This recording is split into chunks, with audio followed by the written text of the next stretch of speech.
I didn't think that I had a limit when it came to violence in games until I played Manhunt. Apparently I do, and not only did that game cross the line, it lapped it a couple of times. So the best way to recover from that trauma, the best way I know how, is probably Kingdom Hearts. Kingdom Hearts is my second favorite action RPG, the first being Dust and Elysian Tale. There's a little irony for me when it comes to this game's release date and the day that I got it. Kingdom Hearts was released in Japan March 28, 2002, which was my 17th birthday, and I wouldn't get the game until a year later on my 18th birthday. I love Kingdom Hearts, but I wish that Squeenix wouldn't milk the franchise for every drop it's worth until the cash cow dried up before they decided to do something when it came to Kingdom Hearts 3. Kingdom Hearts has a lot of spin-offs. There's the main series, Kingdom Hearts and Kingdom Hearts 2. Then for spin-offs, and yes, they are spin-offs, as a spin-off is anything that is derived from an already existing work to tell another story. We have Chain of Memories, Coded, 358 over 2 days, Birth by Sleep, and Dream Drop Distance. I feel that these spin-offs, side stories, or whatever you want to call them hurt the fans of the series because they connect the games together. For example, Chain of Memories connects Kingdom Hearts 1 to Kingdom Hearts 2. If you didn't play Chain of Memories and play Kingdom Hearts 2, you may be confused as who Naminé is and what her purpose is and who is Roxas, as you'll have no idea what's going on in the beginning of the game. Turns out you have to play Chain of Memories to learn that, so not only do you have to buy that game, you need to buy the system it's on. That's kind of a dick move. I mean, we complain about important story elements being locked as DLC.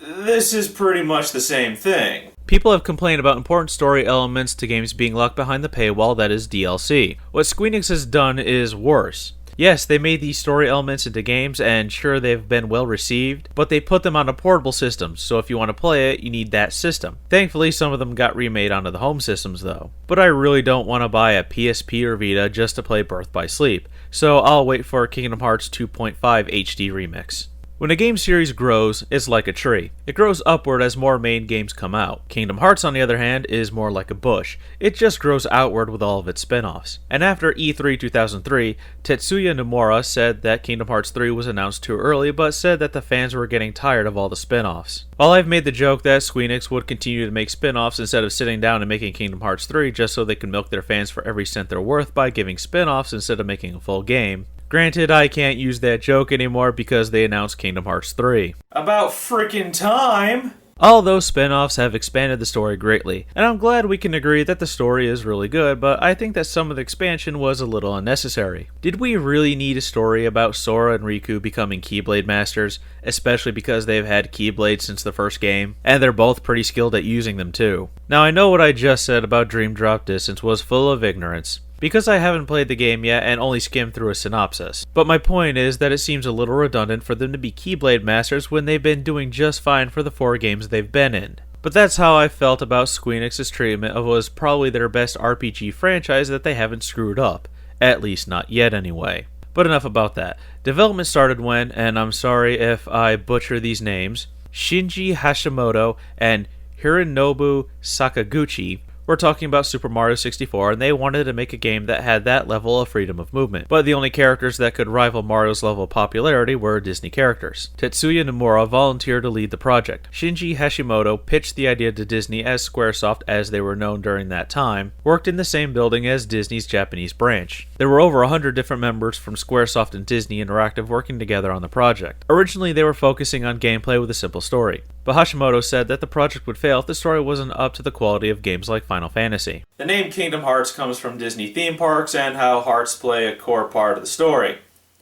It's kind of a cheesy origin for the name, but it works. The team was limited in what they could use for Disney franchises and tried to keep the personalities of the characters intact with their movie counterparts. The North American release had additional content compared to the Japanese one, like optional bosses. The American content was brought into the Japanese version in Kingdom Hearts Final Mix, and they added in extra content like new cutscenes, items, and enemies. There was supposed to be an optional boss battle with Tifa Lockhart, but that was cut due to time constraints. The one that I'm playing is the HD Final Mix, the version that was released a few weeks ago on the PS3, which is the first time Final Mix was released outside of Japan. It's also the version I recommend, as getting it comes with the PS2 version of Chain of Memories, and they turn 358 over 2 days into a movie. So you're getting quite the deal for your money. The concept of Kingdom Hearts is a pretty original one. We've seen game crossovers, but nothing of this magnitude. There's Final Fantasy characters from 7, 8, and 10, And of course, there's Disney characters, and some of the voice actors reprise their roles for the characters. If James Woods did not return to voice Hades, this game would get an instant Bubsy 3D rating. Hades is the best Disney villain by far, and James Woods' voice is the perfect fit for it. If you have Hades in your game, you do not let anyone else voice him. Haley Joel Osment voices Sora, which is a really perfect fit for the character. I do wonder if he'll return to voice the character in Kingdom Hearts 3 though, given the fact that the actor is 25 now and if they haven't started the voice work yet. I heard his voice from Dream Drop Distance and it sounds terrible, and I don't think it fits the character anymore. At time of writing, it's rumored that Haley Joel Osment will return to voice the character, but it doesn't really help that his voice has changed so much with his age. While the character Sora has matured, he hasn't aged as much as his voice actor has. These are pretty good graphics for the PS2, and it really shows that they've held up pretty well to the test of time as the HD re-release looks fantastic, compared to Ratchet & Clank in HD, which really showed its graphical age and looked better in standard definition. They kept the art styles for each of the Disney franchises intact, and surprisingly, when you see them all together, like all the different Disney villains, they all fit together like they all belong in that game. I think it has to do with the shading on the character models. All the worlds look pretty good and look like their movie counterparts only in 3D. If I have one nitpick about the graphics, it's this. During certain cutscenes, the faces are painted onto the models instead of fully built and rigged. During the lesser important cutscenes, or the ones where the camera isn't zoomed in on the characters' faces, you can see that the more human-looking characters have their faces painted onto the geometry of their head. Or if they have a distinct look like Hades, the mouth just barely moves. The animation in these lesser important cutscenes is also a bit stiffer, and the characters don't really move that much, but give just enough to give a basic gist of the body language. It's understandable that they did this because it's an RPG, which takes up a lot of space, and those types of games are huge. But for close-up shots and important cutscenes, the faces are fully built and rigged, allowing for some really good facial expressions, and the animation is done amazingly, and I wouldn't expect anything less from a product that had Disney hands on it. The music is really good, but Square is usually pretty good when it comes to music, and each world has its own battle music, not some generic song that we'll hear several times over.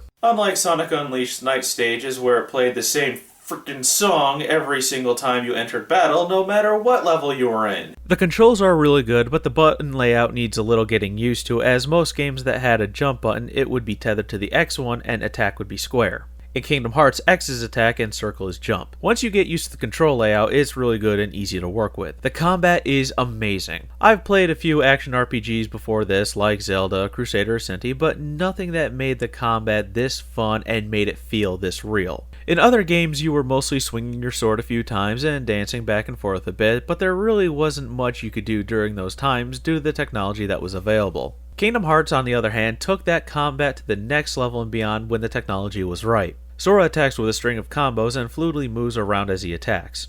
As you level, you're able to add moves to the combo, which you can customize through the abilities menu. You only control Sora as Donald and Goofy act on their own, but you can customize their abilities too. Donald has the worst AI I've ever seen. He blows through all his MP, will melee instead of use magic when he has MP, and any item you give him he'll use with reckless abandon. And he'll rarely heal you. He'll heal Goofy before he does you, and he never stays out of range of enemy attacks. Every time I died in this game, it was because of Donald. He's just useless.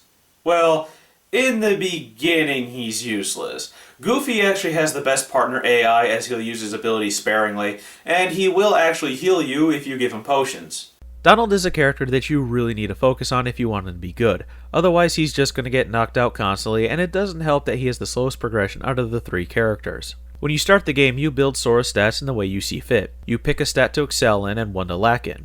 I chose to excel in attack but lower defense, that way my magic was better. Because when you get the healing magic, you're pretty much all set to go for the rest of the game. The game is challenging in the beginning because you're so limited in your healing capabilities. You can only use potions until you complete Deep Jungle and learn the Cure magic. Which brings me to an issue that I have when Sora heals. There's a 2-second delay because he has to stop and do the animation before he can heal. So the only safe way is to run away from battle so that way you don't get hit, which interrupts the process. However, it's recommended to jump when using the heal magic, this way it's almost instant. I find it odd because using the fire magic is pretty much instantaneous. But once you gain the Cure magic, the game is pretty much a cakewalk as you'll be able to heal yourself and you won't run out of MP because you gain it as you attack enemies. Most of the worlds are inspired from Disney movies. There's Wonderland, the Colosseum, Deep Jungle, Monstro, Atlantica, Agrabah, Neverland, and in the case of Halloween Town, that's Touchstone, which is owned by Disney. The worlds are divided into a series of rooms, but in certain worlds each room is small, like in Agrabah or Wonderland, but other worlds are bigger and less noticeable, like Hollow Bastion. I question why they did this, because they've done games before that were more open. You also have the gummy ship levels that you need to do to reach new worlds, but eventually you get a warp drive so that way you can instantly travel to the ones you've been to before. You can build your own gummy ship to make it faster and stronger. It's a fun little mini game, but the ones in Kingdom Hearts 2 are much better.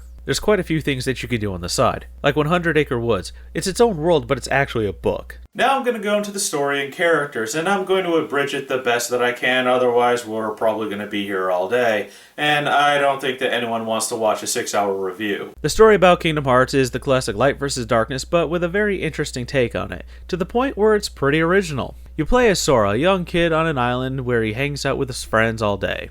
He, his friend Riku, and love interest Kairi want to get off the island to see other worlds. Then one night the Heartless invade, destroy the island, and the three are separated. At the same time, Donald, the Wizard of Disney Castle, finds the king missing, which is Mickey Mouse. And he goes with the captain of the guards, Goofy, to find him while they search for a key, as per the king's orders. They run into Sora, who's the wielder of the Keyblade.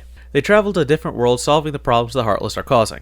They run into Riku, who berates Sora for running around showing off the Keyblade instead of searching for Kairi, when Sora was looking for them the whole time. You find out that Riku is working with the bad guys who are commanding the Heartless. Things don't come to a head until you reach Hollow Bastion, where you learn that a guy named Ansem who was researching the Heartless after finding one wandering around in his basement. You could actually classify the Heartless as a type of zombie. They're mindless, and they only act on instinct, and they go around consuming hearts, which in turn creates more Heartless. There's a plot reveal to kidnap the 7 princesses of Hearts so the Disney villains can open a door. It's revealed that Riku is possessed by Ansem and eventually purged of his presence. And they fight and defeat Ansem, giving him the spanking he deserves. Now that is an extremely abridged version, and there's a lot that I left out because there's a whole mythos to this series that's been expanded upon in the games that came out after it. And this is not the video to discuss all that. The characters are developed pretty well. Sora is a very likable character, and what I think makes him so likable is that he's the everyman type of character. He's comfortable with who he is and where he's at in his life, but is willing to explore and have fun. He's pretty believable as a kid. So is Kairi. Riku is the only character that I can't stand. He's reckless, as the whole getting off the island was his idea. He's also very much that type of person who only wants something when someone else wants it or already has it. And he seems to be very jealous of Sora. He steals the Keyblade from Sora twice, once in Traverse Town but gives it back, and again in Hollow Bastion, claiming to be the true owner of the Keyblade and calls Sora a delivery boy. That was the defining moment where I hated the character with the burning passion of 1,000 suns. And I know that he changes for the better after this game, and while I still didn't care much for him in Kingdom Hearts 2, his personality was a lot better, probably because there was an entire organization of 13 characters for me to hate. This was also the game that made Utada Hikaru the song goddess that she is. While she made songs before Kingdom Hearts, she really wasn't that well known until this game made her as popular as she is. When it comes to age, Kingdom Hearts is still really good. The graphics are still good, although some textures don't look that good in HD. The story is still enjoyable and still very well written. The combat is fun, as they are pretty epic battles, getting bigger and more complex the closer you get to the end of the game, especially with boss battles, and some of them are gigantic. It's still an influential and revolutionary game even by today's standards, and if that's the case, imagine what it was like back in 2002. I used to think that this game was overrated, but that's probably because I didn't play it in a long time. But I no longer think that it's overrated. The main series of Kingdom Hearts deserves all the hype that it gets. It's still a pretty original concept, and really no one has tried to imitate it. At least not that I know of.